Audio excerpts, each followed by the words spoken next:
ಸ್ನೇಹಿತರೆ, ನಮ್ಮ ದೇಶದಲ್ಲಿ 80% ಜನ ವೈಟಮಿನ್ ಡಿಫಿಷಿಯನ್ಸಿಯಿಂದ ಬಳಲ್ತಾ ಇದ್ದಾರೆ. ಅಂದರೆ ಒಟ್ಟು ಪಾಪ್ಯುಲೇಷನ್ನಲ್ಲಿ 80% ಆಫ್ ದ ಪೀಪಲ್. ಅದನ್ನು ನಾವು ಮೈಕ್ರೋನ್ಯೂಟ್ರಿಯನ್ ಡಿಫಿಷಿಯನ್ಸಿ ಅಂತ ಹೇಳಿ ಕರಿತೀವಿ.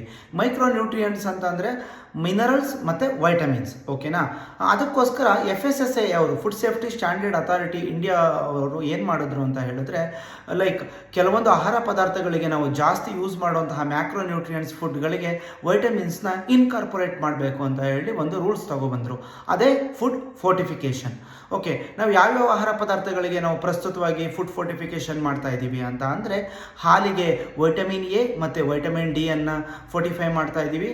ಮತ್ತು ರೈಸ್ಗೆ ಫೋಲಿಕ್ ಆಸಿಡ್ ಮತ್ತು ವೈಟಮಿನ್ B12ನ ಇನ್ಕಾರ್ಪೊರೇಟ್ ಮಾಡ್ತಾ ಇದ್ದೀವಿ. ಮತ್ತು ವೀಟ್ ಫ್ಲೋರ್ಗೆ ವೈಟಮಿನ್ B12 ಮತ್ತು ಫೋಲಿಕ್ ಆಸಿಡ್ನ ಇನ್ಕಾರ್ಪೊರೇಟ್ ಮಾಡ್ತಾ ಇದ್ದೀವಿ. ಮತ್ತು ಆಯಿಲ್ಗೆ ವೈಟಮಿನ್ ಎ ಮತ್ತು ವೈಟಮಿನ್ ಡಿನ ಇನ್ಕಾರ್ಪೊರೇಟ್ ಮಾಡ್ತಾ ಇದ್ದೀವಿ. ಮತ್ತು ಸಾಲ್ಟ್, ಉಪ್ಪಿಗೆ ನಾವು ಐರನ್ ಅನ್ನು ಮತ್ತು ಅಯೋಡಿನನ್ನು ಹಾಕ್ತಾ ಇದ್ದೀವಿ.